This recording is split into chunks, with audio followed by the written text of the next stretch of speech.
Hai, Assalamualaikum warahmatullahi wabarakatuh. Perkenalkan, nama saya Tita Windy Pratiwi, 63010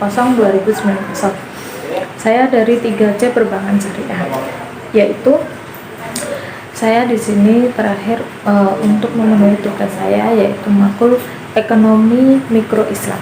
Apa sih? Sebelumnya di sini saya akan membahas sedikit tentang struktur pasar dalam Islami. Apa sih itu?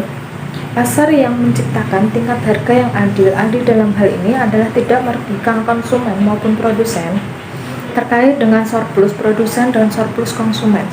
Struktur pasar dalam Islam berdasarkan atas prinsip kebebasan, termasuk dalam melakukan kegiatan ekonomi. Lalu, pasar dalam Islam yaitu dibagi menjadi dua, yaitu ada pasar persaingan sempurna dan tidak sempurna. Kita bahas yang pasar persaingan sempurna dulu ya. Pasar persaingan sempurna adalah struktur pasar yang paling ideal karena dianggap sistem pasar ini adalah struktur yang akan menjadi wujudnya kegiatan memproduksi barang atau jasa yang tinggi atau optimal atau efisiensi. Jadi pasar persaingan sempurna ini adalah pasar yang dimana antara penjual dan pembeli tidak dapat memengaruhi harga atau harga sebagai price taker, dan harga yang ada di pasar itu merupakan hasil kesempatan dan interaksi antara permintaan dan penawaran. Lalu ada juga yaitu pasar persaingan tidak sempurna.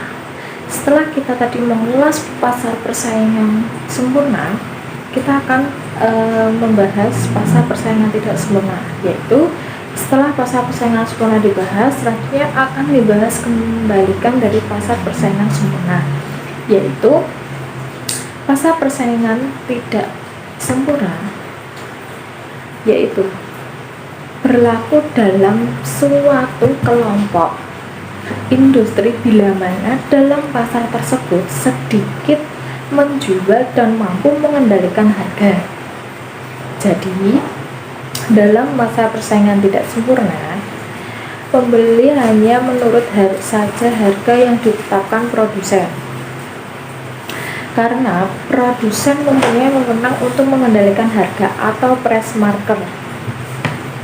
Lalu di sini juga ada ciri-ciri pasar persaingan sempurna, yaitu yang pertama, penentuan harga, yang kedua, kemudahan keluar dan masuknya produsen, yang ketiga, memproduksi barang sama atau homogene, yang keempat, terdapat banyak produsen di pasar, yang kelima, pembeli mempunyai pengetahuan mengenai pasar. Di sini juga ada kelebihan dan kekurangan, yaitu kelebihannya yang pertama, harga yang terjadi adalah harga pasar. Yang kedua, produsen terdorong melakukan tingginya persaingan. Yang ketiga, persaingan terjadi secara sehat. Yang keempat, barang tersedia dalam jumlah yang banyak. Yang kelima, penjual dan pembeli sama-sama memproduksi kepuasaan maksimal. Lalu, kekurangannya yaitu yang pertama, inovasi produk tidak membawa manfaat jangka pendek, menimbulkan biaya sosial. Yang ketiga, biaya produksi semakin tinggi. Lalu yang keempat yaitu keuntungan yang diperoleh relatif kecil. Lalu kita lanjut ke peran pasar persaingan sempurna dalam perekonomian, yaitu ada 4, yaitu yang pertama, menjadi sarana bagi produsen, yang kedua, menjadi sarana bagi konsumen, yang ketiga, perekonomian negara menjadi lebih maju, yang keempat, harga pada pasar bersifat datum. Lalu ada juga next, kita ke pasar monopoli. Monopoli berasal dari kata Yunani, yaitu monas dan polien. Monas yang artinya satu, polien artinya menjual. Jadi kalau kita disimpulkan, yaitu bentuk hubungan antara permintaan dan penawaran yang dikuasai oleh satu pelaku ekonomi terhadap seluruh permintaan konsumen. Lalu ada ciri-ciri juga loh pasar monopoli itu ada 4, yaitu yang pertama industri satu perusahaan, yang kedua dapat mempengaruhi harga, yang ketiga promosi iklan kurang diperlukan, yang keempat tidak memiliki barang pengganti yang mirip, yang keempat tidak terdapat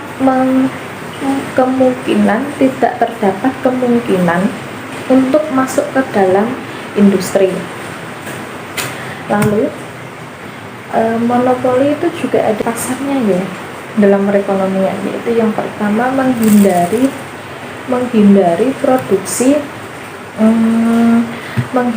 produksi tiruan, stabilitas perusahaan terjangka, menurunkan skala ekonomi yang menurunkan biaya produksi, mendorong peningkatan kualitas penelitian dan pengembangan, mendorong penggunaan mesin-mesin terbaru. Sekian dari apa yang saya jelaskan tadi. Bila ada salah dan tulisan mohon maaf. Assalamualaikum warahmatullahi wabarakatuh. Selamat